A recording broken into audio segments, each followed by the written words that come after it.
and I'm still getting better. Wait till I'm grown, y'all can have the day, cause I'm coming for tomorrow. A few weeks ago, I filmed my first official music video, and I thought I might as well break down how I did that exactly for you guys, because I spent absolutely $0 on it, and I do think it came out pretty good. I included a little snippet at the start, but if you haven't seen the full thing, I do recommend going over and watching it, because I will be breaking down some of the shots, so it will be quite beneficial for making the most out of this video. Link in the description to that. Anyway, here's how I made this fun run and gun music video, all for $0 and just me and my friend as the group. So I began this project with a basic idea of what I wanted. Shadi actually dropped an album quite a while back. I'll put a link in the description to that as well. But I heard this opening track and I was like, oh yeah, I could definitely make a music video to that. I had this idea sitting in my notes on my phone to shoot some sort of music video at this one park I knew on a sunny day, and I kind of attributed that idea to this song. But there's also a beat switch in the song, which is a lot more spacey and less energetic. So after a bit of brainstorming, I realized that there was this sort of forest walk next to this park, and I thought that that would actually be perfect for what I'm trying to capture in the second half. So that kind of worked out well. But a generic idea is a generic idea, and if you're going to film anything, you need to know the ins and outs of the project. So just like a filmmaker watches films, I think watching a lot of music videos in preparation for filming your own music video is quite beneficial. I usually just go on YouTube for a couple of hours and just keep clicking on what it recommends me.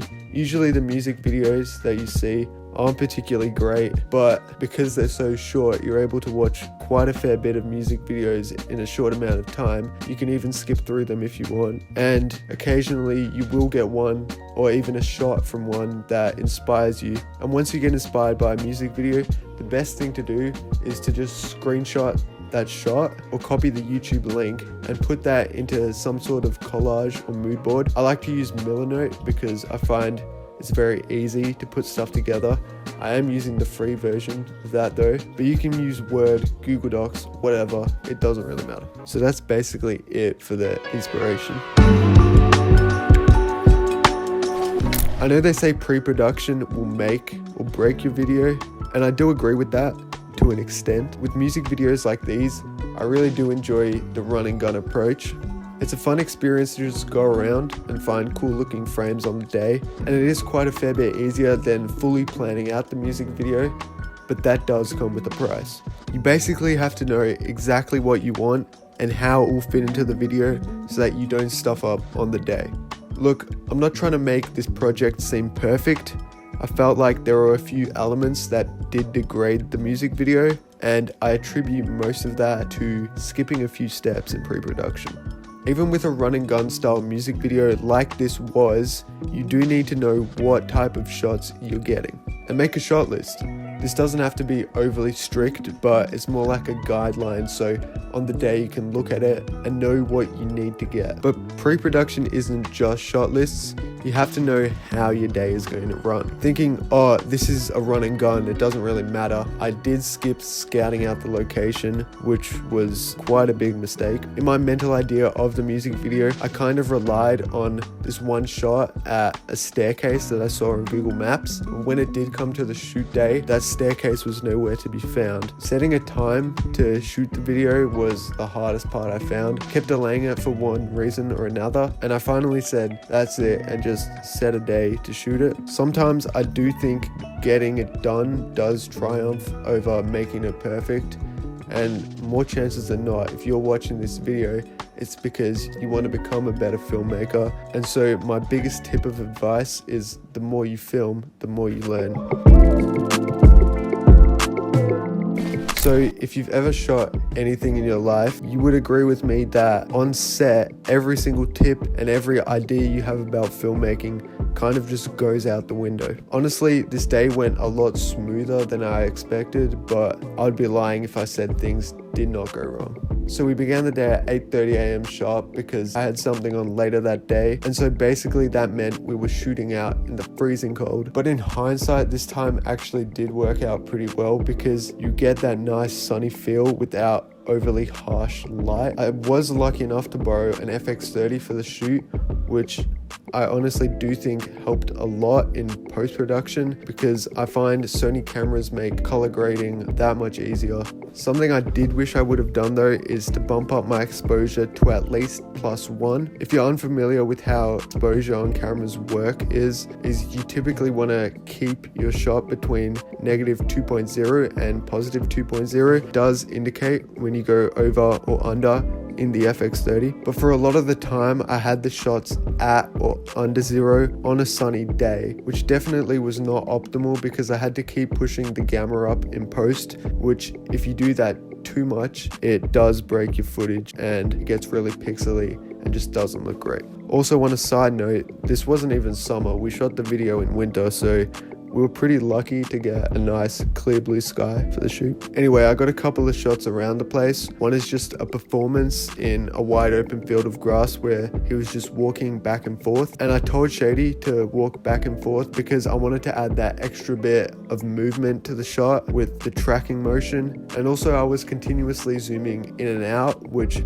I did feel added more movement and more energy and ultimately turned what would have been a boring and dull shot into something that matched the vibe of the song. Moving into one of the other shots, we found this little picnic bench which I thought we could do a shot with. I knew to always shoot shadow side from various tips and tricks, but I really stuffed that up here and got my exposure quite wrong. You can kind of tell how I've had to fix it in color correction, but basically this was because I shot straight into the sun. If I were to redo the shot, what I probably would have done is grab the next ND filter up, probably an ND8 or an ND16, and then I would have exposed for the sky better and the sun, and then used my reflector to bounce back that lost light onto the subject.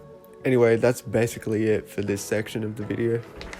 What I will mention though from previous experience with other practice music videos is to always get more shots than you need. Even if you don't use them, having more rather than less is always better. For this particular video, I got multiple performances at each place. Sometimes this was an alternate angle of the performance shot, such as this wide one I had for the picnic table location. And I also made sure to get just some dancing and movement shots because that helps break up the repetitiveness of just the rapping to the camera and does spice up the video just a little bit more. But moving on to the second half of the video, we just walked down to the more foresty location and kind of went off the track a bit to get a few of the shots. There wasn't too much to learn from, but I will point out a few things. First of all, with this shot here, I had autofocus on, and as a viewer you can tell that I used autofocus because sometimes it does break and the focus goes onto the background rather than the subject. So wherever you can, try to avoid autofocus. Manual focus is always better unless it's a really complicated shot where the subject is moving around a lot, which sometimes that is unavoidable.